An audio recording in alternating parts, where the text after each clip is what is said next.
Well, hello everyone, and happy Friday. I hope you all are doing well. Listen, I typically say Fresh Face Friday only for the SAS Tribe, my private community, that has only single Christian women in it. But I'm doing something different, and I'm actually sharing this on a couple of different places, only because it's a message that I feel as if many people need to hear.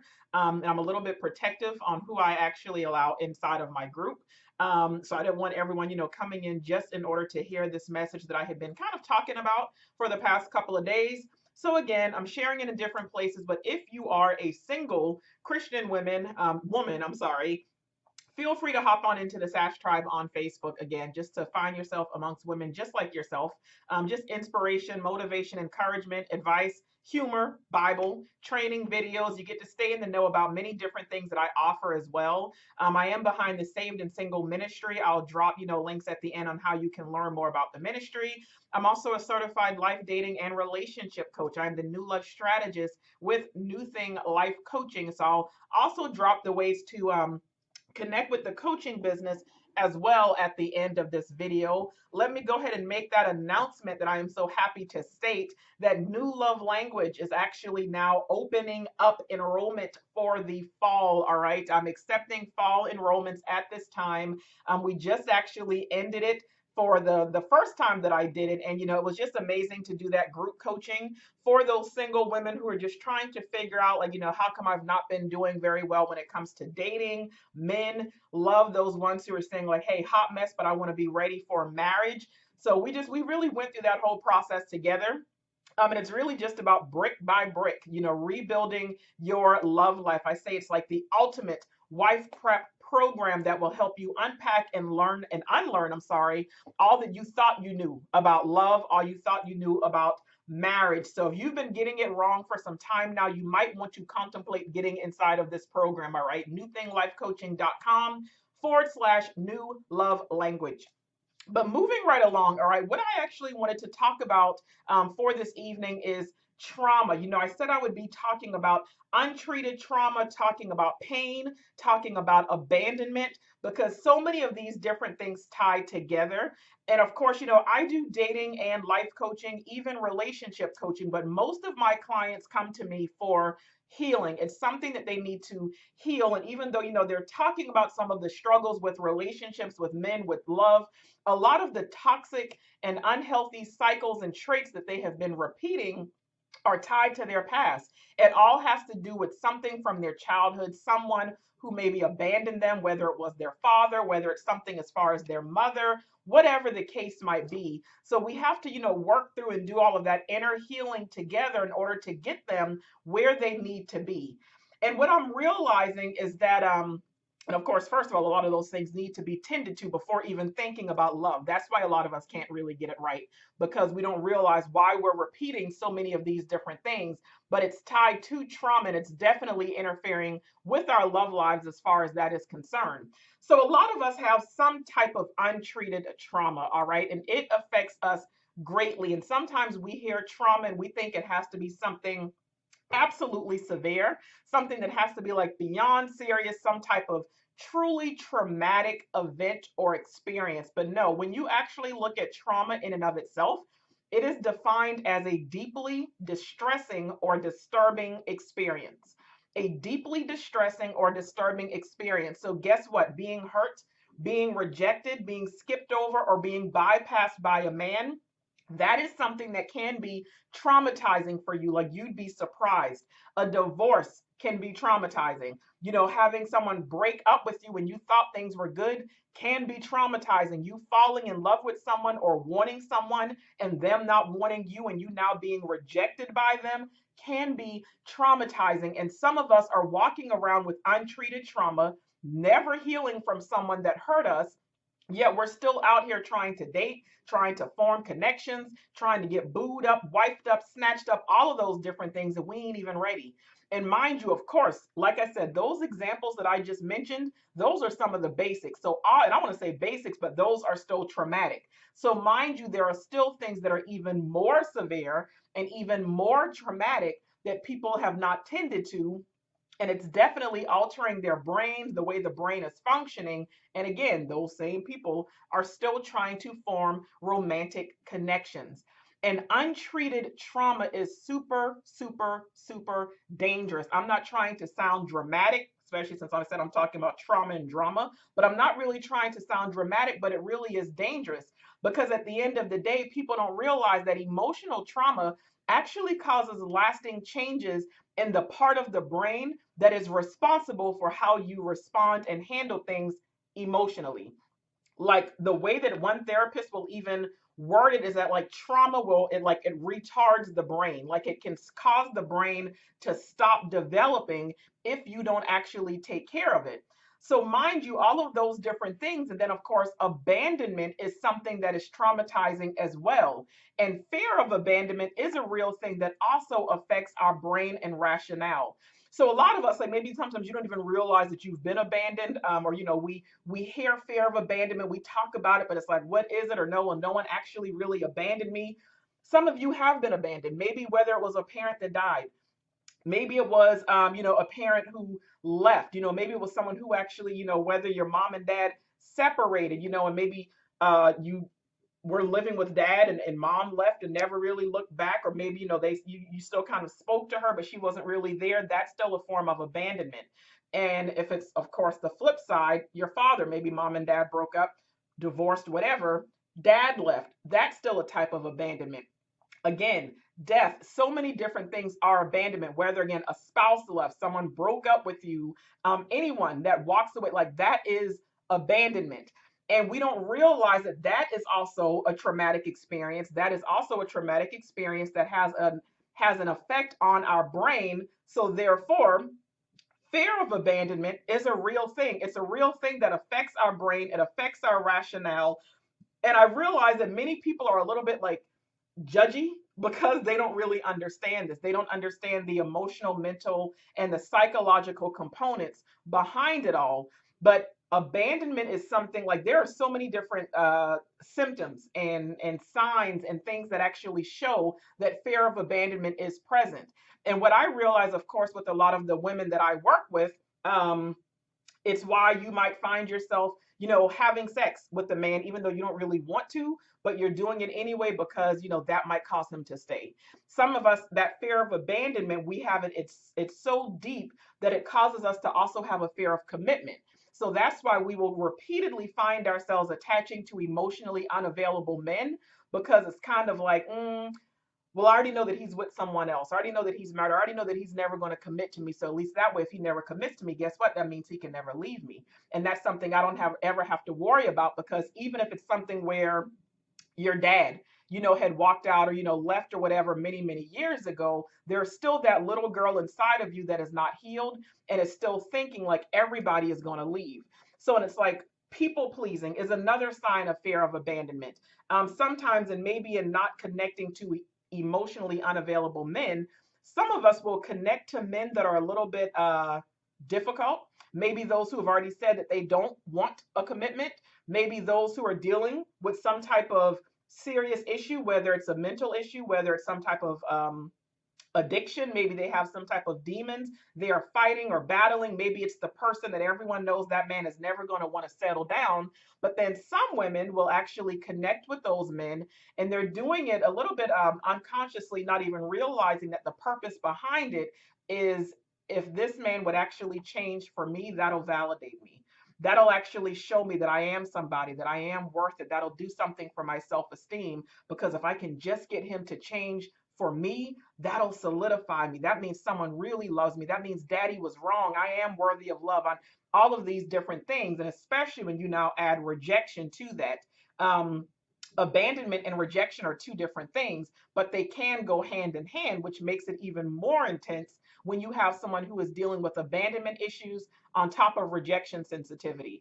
So, this will make sense as far as why we make some of the romantic connections that we end up making when it comes to men. Again, women, when you realize like the past however many men, I hate to say it, but maybe the past however many they never picked you. They never chose you. It was a sex thing. You thought it was going someplace and it didn't. You found yourself having to heal from someone who was never even officially your man. You found yourself crying and having to get over someone who was never even committed to you, someone that you were actually in a one-sided relationship. This is how women can go to a bad mental place over a man or a situation, because the brain is already unable to process some things because of the previous abandonment. And now you keep finding yourself in these situations that are repeating itself over and over and over again, further damaging the brain, further screwing up, the rationale and everything else like that. And I get it, because honestly, I was there before, like I've spoken about before, like, my mom and dad separated. Of course, my dad was, here. He was local, but I did not see him the way I needed to see him. He did not spend time with me the way it needed to take place.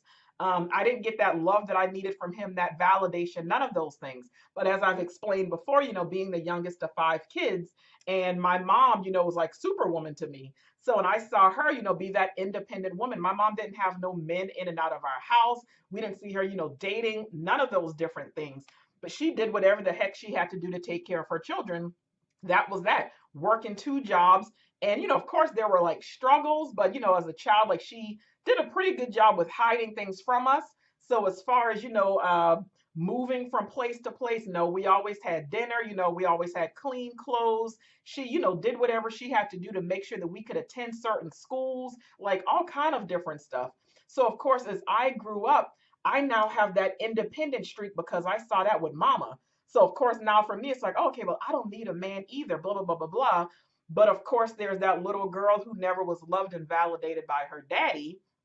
So then it's like, okay, but I really, really want love, but I don't need a man. So it's like, I don't need a man, but I really want a man. Like I would even connect with men where it's like, hey, I don't need you, but like, how dare you not want me back? How dare you not stay? How dare you not chase me after I broke up with you? How dare you not try to find a way to contact me even if I block you? How dare you, not show up at my door, professing your love for me, even if I left you and told you I didn't need you, because the brain was all jacked up because mama and daddy, two different things. So again, there were so many things I had to heal from. So with a lot of women who find themselves in that same boat, I get it. And that's why I talk about it the way that I do. And as much as I do, that's why I go hard for it the way that I do. That's why I create so many different things and even build my coaching business around helping women in this situation. Because at the end of the day, my message and my promise is like, hey, I help single women win at love. But it's like, I'm not going to promise you that I can find you a man. What I will promise you is we're going to work through some of these issues first. We're going to find out what's getting in the way. What do you need to heal from? What has been your sabotaging behavior? Then let's worry about you meeting someone. Then let's worry about the dating and whatever else the case might be. So, mania love is something that does exist. And it's why some women can also find themselves kind of going crazy a little bit. And I hate to say crazy, but it's like, they'll find themselves in a bad mental place over a man, over a dating ship, over a situation ship, when a man decides that he doesn't want them or is breaking up with them or is walking away from them. Because for that woman, it's like, okay, now another man is trying to walk away from me. And in extreme cases, this is where people can become violent, not making any excuses. This is where people, it can lead to stalking, it can lead to harassing, it can lead to destruction of property.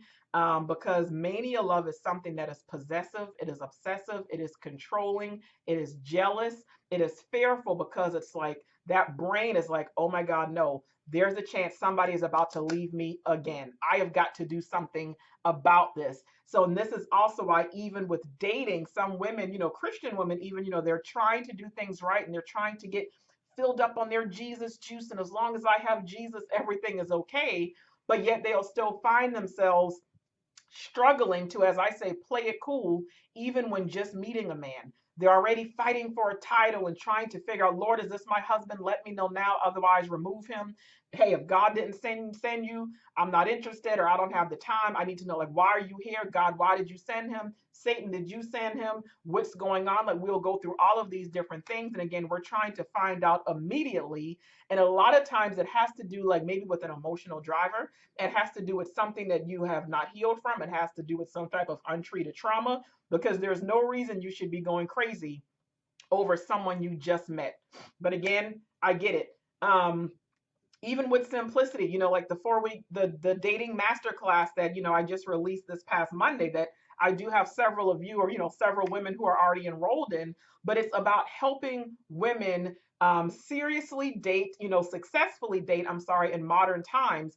But there's like one or two like actual lessons just on playing it cool, on learning how to chill when it comes to dating, because we have to talk about those emotional drivers. We have those 8 drivers that'll lead us when it comes to certain things, and a lot of us are taking it, allowing those drivers, should I say, to even dictate and determine how we do dating. And we need to be mindful as far as that as well. Anyone, any of you who has dealt or endured with, any type of trauma, you're typically torn between rejecting and reliving it, because the brain, what it'll end up doing is actually adapting to its circumstances. Um, Crazy example. That's why maybe a soldier, somebody in the military who actually just came out of combat or something, they'll end up requesting to go back into combat. Like they were in this crazy situation, this extreme, this traumatic situation, but they'll find themselves actually wanting to go back into battle, like requesting to go back. Again, your brain is torn between rejecting what happened and actually wanting to relive it. So again, it's the same thing when it comes to why sometimes a lot of us, we have our type, and it's really not even the type of man, it's really just, it's the type of situation, it's the type of relationship. It's why some people will seek out um, a series of bad relationships for the very same reason as that soldier who actually wants to go back to that traumatic experience that he just came out of. Some people will get addicted to it in a sense, like trauma and drama will go hand in hand. So, your fears, the untreated trauma, etc., they can end up pouring out into your dating and or your love life in the same manner. And here's something, I'll even use myself as an example. Y'all know there's no shame in my game, transparent, the whole nine, let's do it. So something I used to do, and I know that many of you do it also, again, coaching women, and I look at some of the things, even those who I have not officially worked with, but some of the stories, sorry, my chair is always falling down. Some of the stories, people, just, hey, I'm going through this, or what services do you offer for this, or girl, that post on this really caused me. And I'm like, okay. So a lot of times, like I can see, a lot of times I know what women are going through, but I'm not going to push nothing on anyone. If you want help, I'm here for you. That's up to you, and you want to be free. But some of you are going through the exact same thing. So I went through a process where, after this guy, I thought it was going to turn out differently back in 2017, and that didn't happen. I should have been married, but now I'm not. He actually ended up marrying somebody else, but it's a beautiful story. I'm not getting into all of that though. But after going through that situation, getting hurt by him, I really hit about lost my mind. I almost lost my ever loving cotton picking mind. All right, because you couldn't tell me that was not going to be my man. So of course, when it did not work out that way, and I had to go through my healing process, or so I thought. So, I went through all of those things and I was like, okay, finally, I'm healed. I love myself. Everything is amazing. Like, yay, all of these different things. Like, I just, I had it all figured out. So it's like, then I could end up meeting a man. And even in this situation, like, even kind of going through some of this stuff, but even before him, but it's like thinking I was, again, healed, whatever, meet somebody and it's like, okay, now everything is good to go. I've healed. I'm in love. Like, yay, life is grand. Now, mind you, of course, it's keeping in mind that in love is not the same as love. In love and love are two different things. And I've spoken about that before. We a lot of times will say, oh, well, I love her, but I'm not in love with her. I mean, yeah, I love him, but I'm no longer in love. Like, one is better than the action, one is better than the next. And in love is the one that really doesn't matter. In love is really based on all of those chemicals and hormones that your brain is releasing, those things that could actually fade anywhere from like 6 to 36 months after meeting somebody. So, yeah, love is when you're saying, I'm choosing to stay put, even when the feelings of being in love have already faded away. But anyway, so I would, have that feeling of, yeah, I'm in love. Everything is wonderful. Everything is grand. And then something would happen. Like somehow maybe my needs were not being met. Maybe I felt a little bit abandoned to some degree. Maybe I felt a little bit rejected, or I was like, okay, something is shifting with this guy, and it would cause me to become a little bit needy. I would end up becoming a little bit clingy because, of course, now my mind is automatically going into something's changed. He might leave me. What's going on here? because fear of abandonment left untreated, again, yeah, it can get in the way of your dating relationships and even your potential relationships. But when you do not deal with that fear of abandonment, it also goes into abandonment anxiety when you are in actual relationships. So now I can end up being with someone, but there's still that abandonment anxiety like, okay, they might break up with me. They might leave me. This might not work because now I'm telling myself I need this person. I'm on a high when I'm with them, and it's very low when I am not with them, when I'm not in their presence or when whatever is going on. Because what ends up going on is because of all the effects of the trauma and the pain and the stuff from the past, it actually has literal levels of addiction when it comes to our brain. So now I'm just like, okay, I feel need like this person might leave me. Something is going on. So that feeling of actually being in love and all mesmerized with them, that starts to fade. And now pain comes in, or pain would come in for me at that point. Now, mind you, again, now that pain, it's actually pain from rejection and abandonment is real. Like the emotional pain, it's been determined it can literally turn into a physical manifestation of pain to the point that actually taking pain medication can help. So even when you are going through a breakup or even just a little cycle like this where that in love feeling fades, now you have pain because now it's like, oh my God, I'm being rejected. Oh my God, they don't want me anymore. Oh my God, like this might work. You don't turn out just like the rest of my relationships. Like now you're feeling all of this different pain and your brain is just really going cuckoo at this point. Enter in jealousy. There's jealousy, there's controlling behavior, there's fights, there's arguments, there's disrespect, there's that mania love. Because it's pretty much when you're trying to force or manipulate a man to meet your needs and to make you feel secure. Well, I'm sorry, let me still use myself as an example. That's what I would end up doing. Once I felt that pain, once that in love is gone, because now I'm going to take your little cute little nickname out my phone, I'm going to put you by your government name. I'm removing your picture. I might even delete the text thread. I would go through all of those different things. And now it's like I'm picking fights with you. Now I'm angry. I don't know what's going on. Like I'm just completely going psycho again because my brain, I'm trying to either force or manipulate this man into meeting my needs to actually make me feel secure. Now, mind you, control and security is my predominant emotional driver, but I don't even have time to get into that. So these things that we should have already tended to prior, before even entering into a relationship, before even dating, before even signing up for Hinge or BLK that many of you did after I talked about me helping clients with that. A lot of you went on these dating sites and I'm like, dude, I already know that you ain't even ready. Why are you on that site? But I try to mind my own business unless the business is actually paying me. So then it's like we go through all of these different, I would go through all of these things with some men as far as these relationships were concerned. And now when we actually make up, because what I perceived as them abandoning me, they could have just been going through something. He had something going on in his life that day for a couple of days, maybe that week. Maybe, it was something complex, something that had nothing, because we'll make everything about us. Like when I tell you there literally is like no way to reason with someone who is dealing with trauma, abandonment, rejection, whatever. So then when we make up and we get back together, or when you realize that, hey, we were never even apart. So now the brain is happy. It already got its fix when it comes to the addiction. And it is an addiction because now what studies are actually showing is that drama in relationships, it's actually more powerful and more addictive than cocaine and heroin. Yes, you absolutely heard that correctly.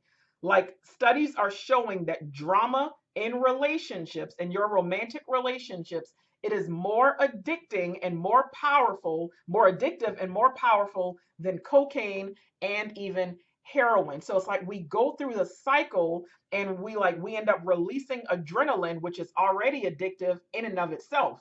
Then it's like the adrenaline drops. We make up, we release the endorphins and the dopamine in our systems during the makeup. So our bodies, all because we have other things that we have not treated and things that we left alone, our bodies are now unfortunately associating drama and pain with pleasure, trauma and drama, the cycle that repeats itself. We need to be mindful because at the end of the day, and especially for those of you who are believers, Proverbs 4:23, we are told to guard our hearts because everything we do flows from it. All right. And a lot of us, even, while dating, while out here on these apps, while connecting to some of these men, we are making moves based on the condition of our hearts. And some of us, our hearts are not healed. Some of us, our hearts are damaged, or I hate to say damaged, but they're broken. They're bleeding. They're like just busted wide. They're bruised. They're bitter. Like so many different things are going on with our hearts, and it shows. Our actions are showing, like whether we're operating from a place of fear. It's showing if we have some daddy issues we have not tended to. It's showing if there's lack of trust. It's showing if there is some heartbreak we have not tended to. There's some abandonment issues, some rejection, some betrayal, some violation, whatever.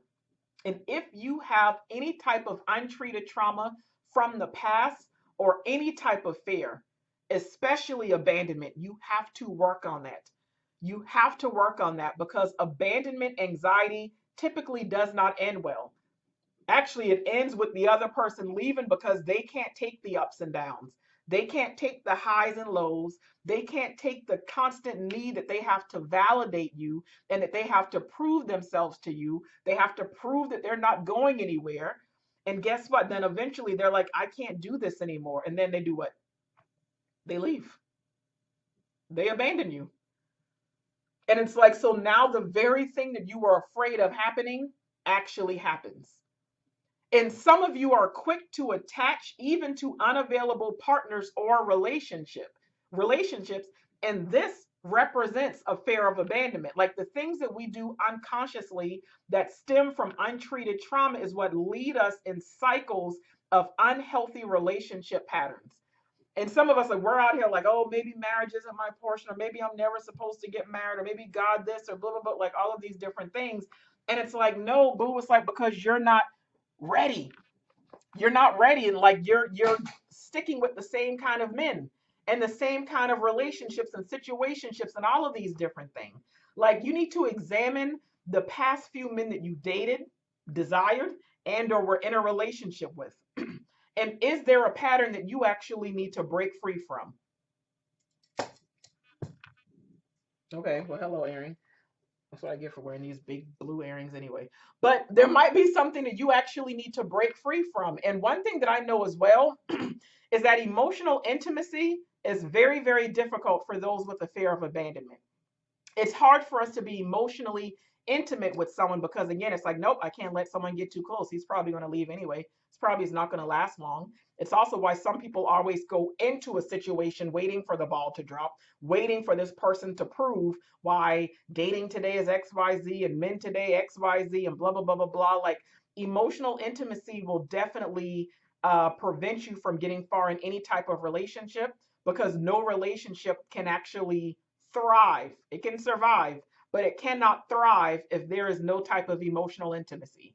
And this is where when people feel safe, they start sharing their feelings with each other, even those uncomfortable feelings, those things you really don't want to talk about. Emotional intimacy with someone allows you to do that. So it's like, God forbid you actually connect to someone, be vulnerable, and allow them to see into you when there's a chance they may leave, right? Again, so emotional intimacy, it's difficult if you have that untreated trauma. It's difficult if you have any type of fear of abandonment. Again, I get it. However, comma, you will prevent the healthy connection that deep down you desire until you tend to this. And you have to ask yourself and you got to determine and you have to figure out, where did this insecurity and fear come from? Who hurt you? Who abandoned you? What traumatized you? What took away your power? What made you think that you have to stay here instead of actually being free? You need to break out. You need to be free and you need to stop self sabotaging your desired happiness because at the end of the day, breaking the cycle is the key to moving past the trauma. All right. And what happens is that many people either end up giving up and never making it to the healing process or to the healing place, or they literally will die trying. And a lot of people exhibit signs of trauma, but they don't admit to it. Some don't even realize it's present. And some, they just act like it's not even there.